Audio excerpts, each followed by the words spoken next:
J'ai un stress pas possible. J'ai le souvenir d'une goutte de transpiration qui coule le long de ma jambe. On l'a tous Tu vois, ça goûté. fait comme dans les films. Quand la goutte, elle tombe sur le bois du mimbar, j'ai l'impression que ça fait un bruit incroyable, tu vois. Énormément de stress. Mais à la fin de la khutba, j'ai beaucoup de félicitations et beaucoup de gens qui étaient surpris. Ils me disent, mais finalement, tes khutbas, elles sont bien.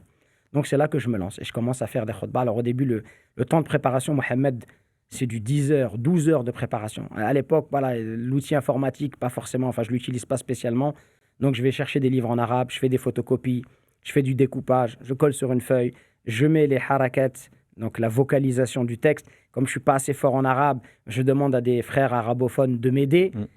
et qui sont d'ailleurs aussi pas très bons non plus. Ceux qui viennent du pays en arabe, ils ne sont pas forcément très forts. Et donc, c'est difficile, ça prend du temps. Puis, je traduis, donc j'écris la traduction.